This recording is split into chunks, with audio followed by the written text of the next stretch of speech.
Dalam kesempatan ini ada beberapa hal yang perlu saya sampaikan kepada rekan-rekan Babin, yang mana saat ini Babin Kamtibmas merupakan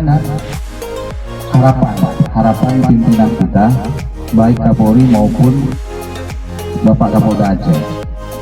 Kita setiap hari bekerja mengabdi untuk masyarakat.